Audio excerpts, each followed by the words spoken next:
ახლა ვარ სოფელ გოხნაკთან. აქ არის უძველესი ლოდოვანი ციხის ნანგრევები, რომელიც ქრისტესშობამდე მე-2000 ლეულით არის დათარიღებული. რატო აშენებდნენ აქ? ან საერთოდ ჩვენი წინაპრები ასეთ შენობებს? რისი იმედი ჰქონდათ? რომ მომავალი თაობა გაგრძელდებოდა, რომ მათი სახელი და ისინიც თვითონ რაღაცა ფორმით გააგრძელებდნენ სადღაც ცხოვრებას. და როგორი წარმოედგინათ სიკვდილი. დღემდე ბევრს ასე სჯერა, ბევრმა ასე იცის, ბევრმა იცოდა და დაივიწყა, ბევრს არ გაუგია. ცხოვრებაში ერთხელ მაინც გვითქვამს ან გაგვიგია ბეწვის ხიდზე გაიარაო. როცა სხეული გარდაიცვლებოდა და სული განეშორებოდა, ის მასთან რჩებოდა დამარხვამდე.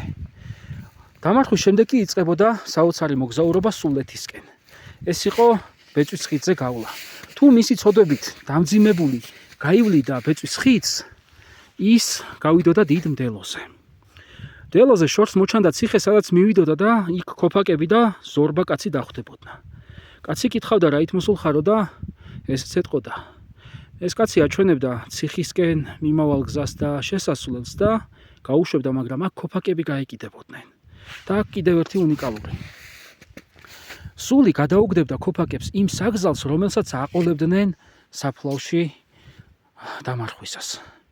აი, არქეოლოგებს ძალიან ხშირად შეხვედრიათ სხვადასხვა კვალი, თქვათ თაფლის, თქვათ სხვადასხვა საკვების და ასე შემდეგ.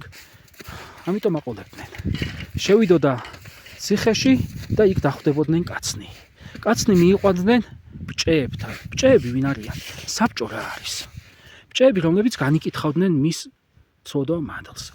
თუ ის ცოდვილი იყო, მაინც ბეწვის ხიდის შემდეგ, ის შავეთში ჩააყავდათ ქვევით, სადაც საღვთო ნათელი და არაფერი კარგი არ ატანდა. იქ იყო გნიასი და მოდგმა გოდება. იქ არანაირი შეკვეთილი პარაკლისი ვთქვათ, ან რაიმე ასეთი არ აღწევდა. მხოლოდ აღწევდა ერთი რამ. იქ ედგა პატარა თასი, რომელიც წვეთ-წვეთობით ივსებოდა. სააქაოს მისი შთამომავლების მიერ შესანდობარი რომ ითქმებოდა, ან მისი სახელით რაიმე კეთილის გაკეთების შემთხვევაში. და როცა ეს წვეთ-წვეთობით გაივსებოდა, მას კიდევ ერთხელ განიკითხავდნენ ბჭეები. აი რა ხდება თუ ის მართალთა შორის აღმოჩნდება და სამოთხეში შევა. ვაჟას აქვს ყველაზე კარგად აღწერილი კაიყმაში ეს მომენტი. სულეთ შავიდეს ხმლიანი, ლაღისა ცხენითა, წინ მიუძღოდეს არწივი ხმით მოყაშყაშით ფრენითა, ქება უყივლონ გმირებმა გარდასულებმა ჩვენითა, გამაეგებოს თამარი, ცინარე თავის ფეხითა, ერეკლემ ხელი მახვიოს, დაისვას თავის გვერდითა, გახარებული უფალი, კარყმას ჯვარს წერდეს ზენითა, ანგელოზები ხარობდნენ, ალქაჯნი იყვნენ წყენითა. აი ასეთი იყო სამოთხე, სადაც დიდი პატივით და ჟღიამობით იღებდნენ სულეთში გამართლებულს, სამოთხეში, ნათელში მოხვედრილ ადამიანს. იქ იყო საღვთო